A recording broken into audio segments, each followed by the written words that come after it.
These are Germany's 10 greatest Euro moments. Yes, Euro 2024 is just around the corner, and we hope you are as hyped almost as much as we are. The opening game of the tournament will pit Scotland against the hosts and one of the biggest favourites of the tournament, Germany. And in today's video, we will take a closer look at their greatest moments at the Euros. So without further ado, let's get into it. The generation-changing Euro 2020. Yes, for some of you, this might be a strange way to start off our list after Germany were knocked out of the round of 16 at the last European Championship. Despite the poor results of the last 5+ years, however, Euro 2020 will certainly be remembered as the tournament that ushered in a new generational change for Germany. The continental tournament will also be remembered as the last under the stewardship of long-serving coach Joachim Löw. He was the man who initiated the generational change, and it was generally accepted that Euro 2020 would be a failure. However, he decided to risk it, and now, just 3 years later, Germany are among the bookmakers' top 3 favourites to lift the trophy, with Julian Nagelsmann at the helm. At Euro 2020, Serge Gnabry, Leroy Sané and Jamal Musiala, who are now at the heart of the Germany squad, made their debuts at a major tournament. Despite being knocked out in the first round of the knockout phase, Germany played a good game against Portugal in the group stage, winning 4-2. The brilliant Mesut Ozil at Euro 2012. We all know Mesut Ozil as one of the most naturally gifted footballers of our generation. He was a driving force at Real Madrid in the early 2010s and then at Arsenal, where he is still remembered as one of the best midfielders in Premier League history. His first Euro highlight, however, came at Euro 2012 in Poland and Ukraine. Ozil was just brilliant. He was literally unstoppable. He has the burst of energy and magic needed in midfield. Remember, for those iconic pink and white Nike Mercurial Vapor 8 boots, Ozil will always remember Euro 2012 as his best tournament for Germany, even if it ended sadly for him in the team. In theory, the 2010 World Cup was better statistically, but the difference there came from playing against weaker teams. At Euro 2012, there were literally no underdogs, as Germany came up against 4 European champions and Portugal, who would go on to win the competition 4 years later. Ozil was all over the pitch, and the world was talking about him. At the start of 2012, he was recognised as Germany's best international, and he lived up to the hype. He was the team's most valuable player and contributed 4 goals throughout the tournament, including 2 assists and a goal in the knockout stages. It was definitely the competition that sealed his status as a German legend. The 2016 quarter-final triumph and a sweet revenge. Yes, just a moment ago we mentioned that Ozil scored a goal in the knockout stages at Euro 2012. Well, it was in the dying minutes of the semi-final against Italy, with La Squadra leading 2-0. However, 4 years later, Germany were able to take their sweet revenge for the 2012 elimination. And oh my, was it a match for the ages! Unlike 2012, however, Germany were not only untroubled in the quarterfinals of 2016, they had a 6-0 goal difference and kept 4 clean sheets in 4 games. Yes, they were lucky enough to be drawn in the group with Poland, Ukraine and Northern Ireland, and in the round of 16 they thrashed Slovakia 3-0 before a memorable quarterfinal clash with Italy. Well, even though the best international tournament for Ozil, as we said, was 2012, he was on a high level in 2016 as well, scoring against Italy in the 65th minute. About 10 minutes later, Leonardo Bonucci equalised from the penalty spot to send the game into extra time. However, neither team were able to capitalise on their chances, and the game went to penalties. The hero of the shootout was goalkeeper Manuel Neuer, who made a number of crucial saves, and defender Jonas Hector, who scored the decisive penalty.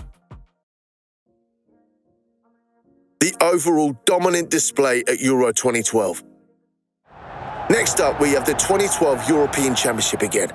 Yes, for some this championship may not be that special, but in fact Euro 2012 to some extent had the same purpose as Euro 2020, with the only difference that the 2012 generation was stronger. In fact, Euro 2012 was a dress rehearsal for the great triumph of 2014, when Germany won the World Cup. And Germany, with the likes of Ozil, Thomas Müller, Manuel Neuer, Bastian Schweinsteiger and Philipp Lahm, already established in 2010, did a truly inspiring job in competitive conditions against some of the best teams in Europe. In fact, as mentioned above, Germany faced a total of 4 European champions at this tournament: Denmark, Netherlands, Greece and Italy, as well as Cristiano Ronaldo's Portugal. It was the 5-time Ballon d'Or winners team that Germany faced first, and they won 1-0. Joachim Löw's men went on to beat the Netherlands and Denmark 2-1 in the group stage before taking on 2004 sensations Greece. Not only did the Greeks prove to be difficult opponents, but they managed to level the scores midway through the second half. In the end, Germany won 4-2 to book a place in the semi-finals against Italy, but they were stunned by Super Mario Balotelli, who scored 2 superb goals and unleashed their iconic celebration. The 2008 comeback. Yes, Euro 2008 was more than crucial for Germany, so that it could be able to wash away the huge shame of the two in 2000 and 2004, but they didn't even reach the knockout phase, and they did perfectly.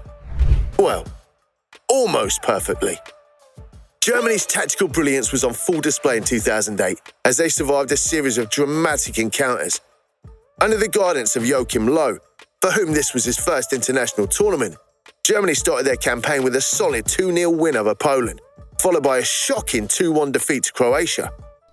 They then secured their place in the knockout stage with a crucial victory over Austria thanks to a fantastic goal by Michael Ballack. In the quarter-finals, Germany came up against the formidable Portugal side, who were more than eager to earn what they lost in 2004, when they were some minutes away from the title but lost to Greece. Once again, however, Germany proved too good for Portugal, who were 2 goals down by the 60th minute and eventually lost 3-2. Then, there it came to the tough match against Turkey. Germany again won 3-2, but the game was totally different compared to the one against Portugal, with the score being 2-2 4 minutes before the end. Yes, they eventually lost to Spain's golden generation in the final, but the 2008 tournament surely laid the foundations for the future and erased the nightmare from the 2 prior competitions. The semi-final thriller, 1996. Yes, if we had to talk about a single, most memorable moment for Germany at a European Championship, it would definitely be that match against England in 1996. Apart from that game putting Germany in the final, it was all the sweeter for them after again inflicting a heavy defeat on the ambitions of one of their biggest rivals. The game was intense right from the start, with England taking an early lead through Alan Shearer's header in the 3rd minute, whose celebration is iconic even to this day. Germany, however, responded relatively quickly and equalised through Stefan Kuntz in the 16th. The match was closely contested, with both teams creating chances but failing to convert them. With the result still 1-1 at the end of regular time, the match went into extra time with the golden goal rule in force. Despite close calls and intensive pressure from both sides, neither team could find the net, leading to a nerve-wracking penalty shootout. Germany, who are known for their high composure under stressful situations, held their ground, scoring all 5 of their 5 executions. England's current coach, Gareth Southgate, however, missed his penalty, allowing Andreas Möller to score the decisive spot kick to seal the victory for Germany. The perfect team, 1980. At the 1980 UEFA European Championship, West Germany demonstrated their footballing supremacy, earning the nickname the perfect team for their outstanding performance. Held in Italy, the West Germans stormed through the group stages, beating Czechoslovakia 1-0, drawing 0-0 with Greece and overcoming the Netherlands 3-2 in an iconic group stage encounter. The 7 points Germany collected set up a final against Belgium in Rome. The final on the 22nd of June 1980 was a showcase for West Germany's tactical discipline and individual brilliance.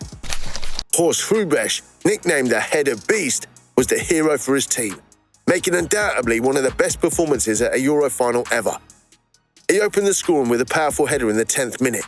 Belgium responded with a 72nd minute penalty from René van der Reyken to level the scores, but Hrubesch scored again in the 88th minute, heading home the winner from a corner kick. The 2-1 victory secured West Germany's second European title. The team's cohesiveness, the strategic vision of coach Jupp Derwall and Hrubesch's crucial goals underlined their dominance. The triumph solidified West Germany's reputation as a footballing powerhouse and left an indelible mark on the history of the European Championship. Germany's first Euro win, 1972. Yes, unlike all the championships since 1980, the first 5 editions of the Euros were held by only 4 teams. And interestingly, Germany only made their debut at the 4th competition in 1972. But they didn't just make their debut, they triumphed on their very first participation. Yes, indeed, 1972 marked the beginning of their dominance. Held in Belgium, the tournament saw West Germany display exceptional skill for the first time at the continental stage, under the guidance of coach Helmut Schön. The semi-final against Belgium ended with a 2-1 victory, setting up a final against the Soviet Union. On the 18th of June 1972, West Germany faced the Soviet Union in the final in Brussels, and from the opening whistle the Germans showed their superiority. Gerd Müller was one of the most prolific strikers of his generation, opening the scoring in the 27th minute with a clinical finish. Herbert Weimer added a second in the 52nd minute after an assist from former Bayern Munich treble winner Jupp Heynckes. And Müller sealed the victory with his second goal in the 58th to make it 3-0. Of course, we can't skip the name Franz Beckenbauer, who was also crucial for the triumph, orchestrating the play at the back. Euro 96 glory.